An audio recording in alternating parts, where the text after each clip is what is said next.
اسمك؟ سجاد طايف. سجاد، ايش عندك موهبة غناء، تمثيل، تقليد صوت، اي شيء موهبة عندك؟ شوف انا ما عندي تقليد اصوات بس اقلد على المشاهير. اوكي، منو مشهور راح تقلد عليه؟ بني الموسى ويمون عني يا عني. والله قلدها هاك هذا المايك. يلا شلون تسوي؟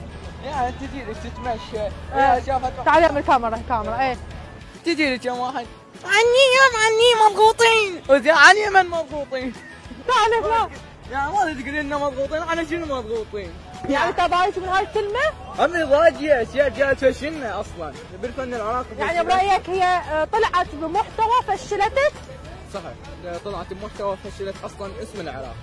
يعني بالعكس ساعدنا مشاهير جاي يحسنون نعم من محتواهم بالمحتوى مالتهم. عندك بومباشي سيد، نعم. محتوى ايجابي حلو معلومات، وصاير ترند اصلا بالعراق، واحسن مصانع محتوى اللي حاليا انا الي صراحه واهلي كلها تتابعه، وهاي تحياتنا طبعا بومباشي سيد. اكيد. بس انت يعني رايك، نقول كل من ورايه، محتوى بنين ما عاجبك؟ لا ما عاجبني. يعني تحب يعني شلون تطور من حالها من محتواها، تنحب اكثر؟ اي صحيح، شوفوا هي اذا تطور من محتواها تنحب اكثر، بس هي اكثر هسه حاليا البرامج اللي جات تستدعيها مثلا حسين عواد اعتقد هو هاي جسمه جاسم اي، وحسين هذا حسين خطيه جايبها، هي فقيره بنيه عارقه حالها يعيبون عليها وكذا، فهالشيء ابد ما يصير يعني.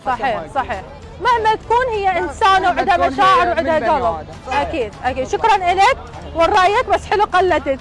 شكرا لك. واكيد اعزائي المشاهدين اللي هنا وصلنا وياكم الى ختام حلقه لهذا اليوم، انتظرونا بحلقه جديده من برنامج حلها واحتلها. تحياتي لكم واقول لكم